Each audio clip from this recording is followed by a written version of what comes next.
Hi, I'm Chuck Roost. I want to talk a little bit about Abraham and the group called RSSVP.com. The current situation in Sudan, and especially southern Sudan, has changed only a little bit since the first year of this century when the civil war there ended. Open hostilities may have ceased, but the damage done to people and families and livestock, ability to raise food, and just the infrastructure in general is really incalculable. And the devastation is just unbelievable. Abraham, when is the last time you saw your family? I have not seen my family since 1987 when the civil war broke out between the North and South. So we escaped from the Northern government attack our town. And these people of Southern Sudan, they have been scattered across the world. And most of them, they don't even know whether their family are still alive or not. It's tragic. I know that story, and it is tragic. With all that's happened in southern Sudan, who gets to go to school in cities like Ural? It's not a lot of people that attend school because there are a lot of education, teachers and these classes, because they don't have the school building for them.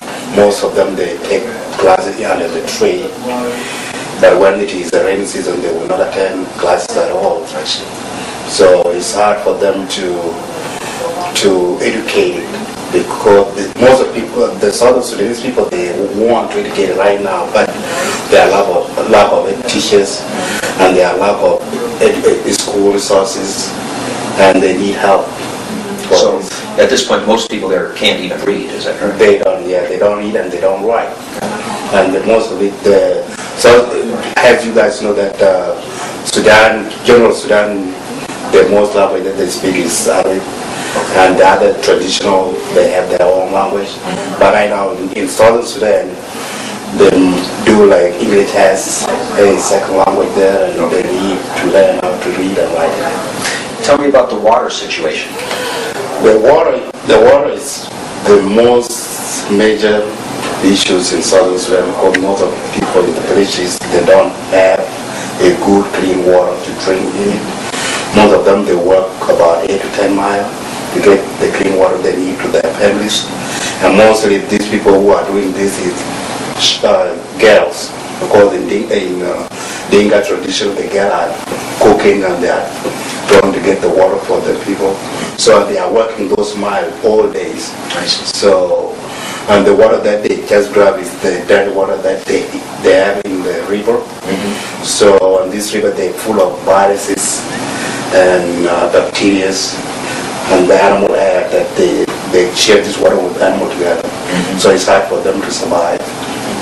Yeah, and I understand the impact of that on infants is particularly devastating. The mortality rate is just unbelievable, just because the water is polluted with bacteria and animal droppings and whatnot.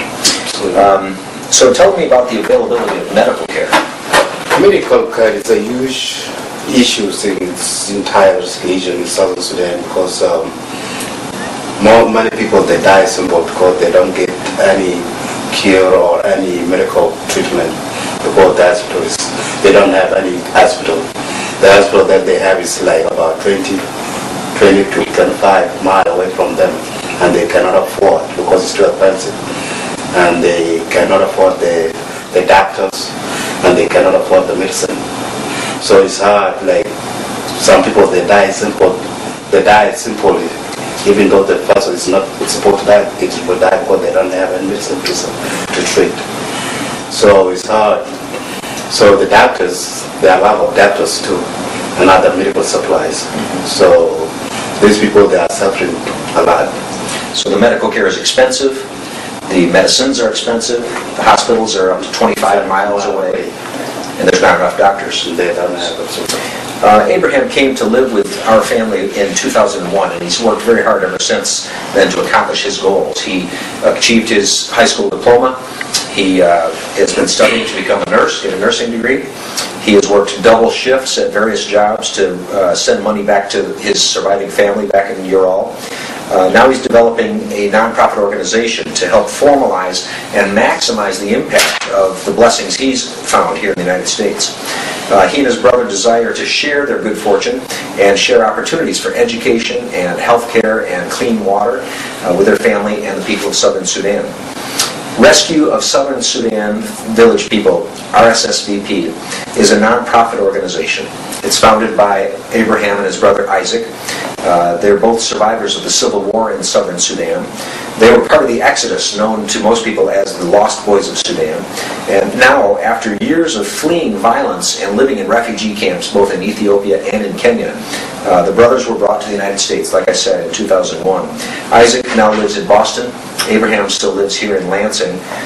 And after experiencing a few years of physical and emotional healing, the brothers are seeking to help those who are left behind in Sudan, those who face daily struggles for basics that we just take for granted: clean water, health care, education. And they're not easy things to get there. Most people live their whole lives and don't have access to these things. RSSVP has now grown beyond the two brothers into an organization that is very well organized and is close to having its 501c3 charitable donations status. RSSVP is staffed entirely by volunteers and is governed by a board, including Abraham as its president. Isaac, his brother, is on the board, along with Sue Stutsky, Talena Erickson, and myself. There will be a support group in Ural in Southern Sudan that will function for the board as we send funds over to ensure proper use of those funds so that the well does get dug, the school does get built, the health clinic is developed and staffed. Abraham, can you summarize the goal of your group? The goal of RSSVP is to raise the awareness of the people continuing the right of Southern Sudanese people. And these people, they are living under the CPA peace agreement that was signed in 2005, and they are still dying now because even though they are about to reach a referendum in 2011, and they will about to achieve their new country, and they are still dying lack of this basic human need like clinic and wells. And also they have, South Sudanese, they are having a spiritually, they believe in God, so they have their churches under the tree. So RSSPP is want to build the church so that all the spiritually should provide their services in. And these people, they have to work hard because they are lack of education, and the lack of education they prevent them to make their right for their country. Okay, so there are ways for you to get involved in Rescue Southern Sudanese Village People. First of all, Abraham is looking for other places to present his story, which is a fascinating story. Thank you for sharing that. You can also have a part in raising the funds. And if you'd like to find out more details about that or more about Abraham's story, you can go to their website. It's rssvp.com or rescuesudan.org. And there's plenty of information there, ways you can very practically get information, very practically get involved in helping the people of Southern Sudan. Thanks for listening, and we'll look forward to seeing you again.